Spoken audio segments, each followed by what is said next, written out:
I went along with a friend of mine, Mary Adelard Dixon, and we went to Dr. Dawson and said to him, what a good idea, don't you think it would be, if we had a college choir tour?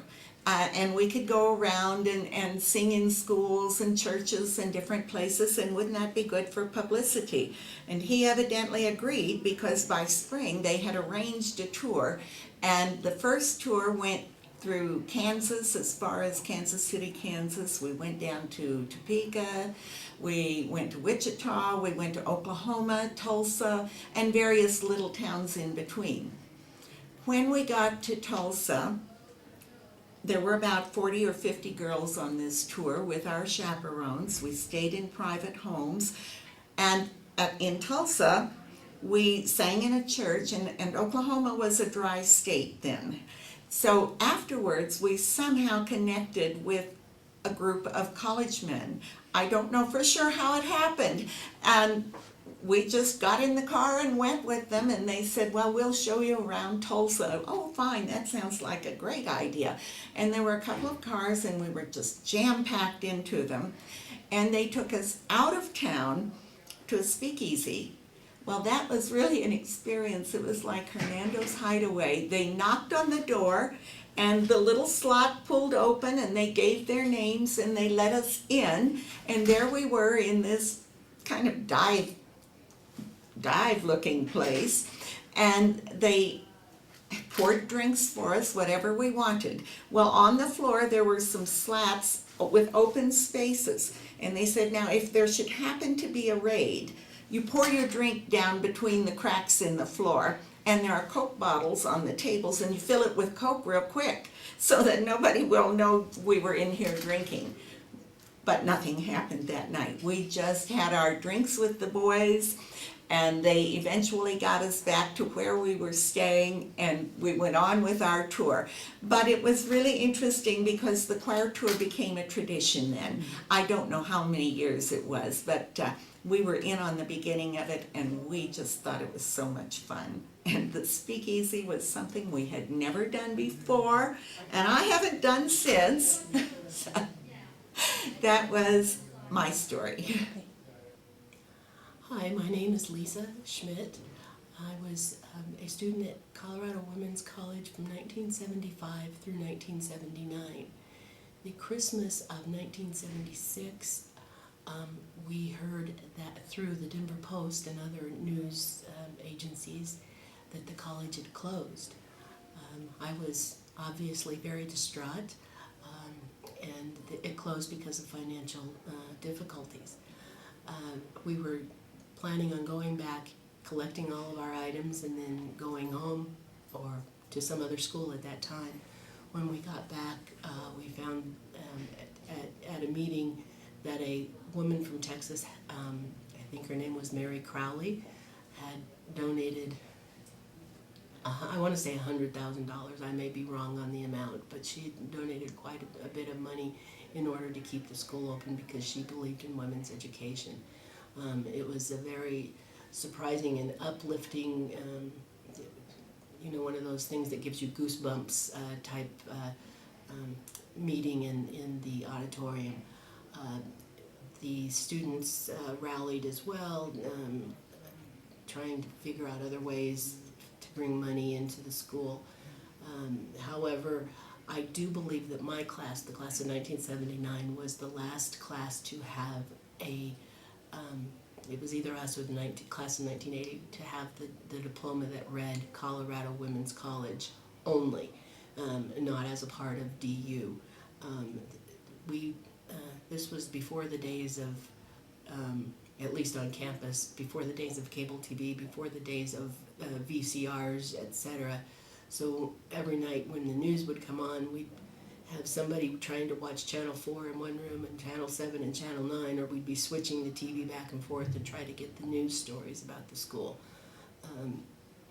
It was a trying time, but also very uplifting to see how many people outside of the college believed in women's education. And yet we still had to continue going on in our daily life as, keeping up with our classes and students and activities, etc.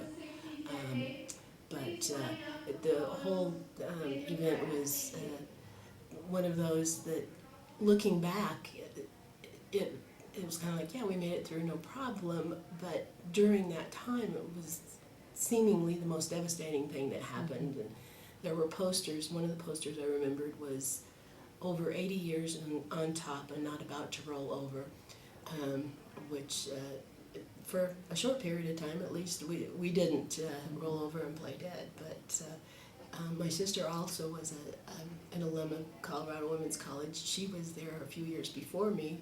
Part of the time it was Temple Buell College when she was there. So our family has a little bit of history there at the campus. But that's one of my strongest memories. My name is Linda Brown Cromwell. I went to CWC in 1964 and I graduated in 1967. I lived in Denver, but I lived on campus. I wasn't a declubber. In 1965, 6 girls, including me, went from New York City, where we met in October, to Madrid, Spain.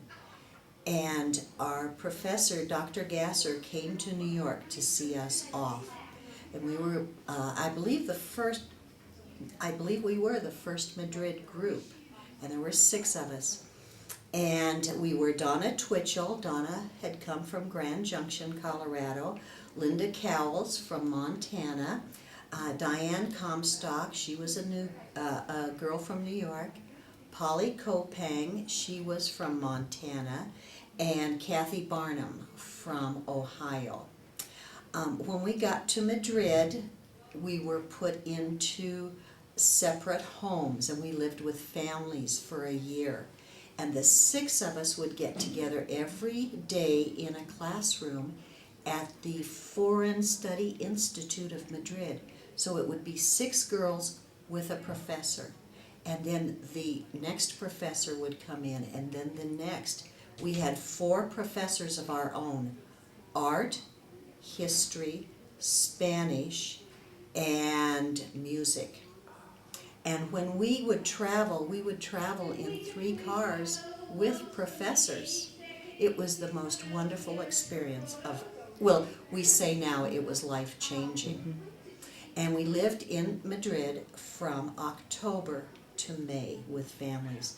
And I know I personally didn't speak much Spanish when I went. I kind of snuck into the group, and when I came back I was fairly fluent, of course, because I had to speak Spanish. So last year, this is 2010, last year I started putting my little bucket list together, things I wanted to accomplish, while I was still here. And one of them was to see my friends again. So 3 months ago, I got on the internet, and I found one friend, Polly Kopang, her name on the internet, Googling her. Her name is now Polly Kopang Kahana, and I got a hold of her. We got back into touch. She had an old phone number from a friend, and I called that number, and after trying to get through for a week, I didn't give up. I got a hold of another gal. Thank goodness she had the same phone number, because her name had changed and she's now a Jones, and she would have been hard to find in this country. And then I asked the Alumni Association of Colorado Women's College to send postcards to anyone they knew. They wouldn't give me, of course, for privacy reasons, the information. Mm-hmm. And they were able to send one postcard out. And one day, about 2 months ago, the phone rang, and caller ID came up, and it said Diane Comstock, and I went, oh my goodness, and I'm screaming as I lifted the phone, and we're back in. So there are 3 of us, and before it was all said and done, all 6 of us were back in email and contact, and we would, for the last month, we have been catching up, and we send our life stories on the internet to each other in emails with carbon copies, and we've had every one of us has just had a wonderful life. 2 of the girls raised families on their own. Their husbands bailed on them, when they had babies. One girl has never married, but she is a nurse and a teacher. She teaches doctors. Yes. I was an elementary teacher for 24 years. One of the gals has raised a family, and she raised 3 doctors. So we've all done very well, and we're so. I asked them. I said about a month ago. I started saying,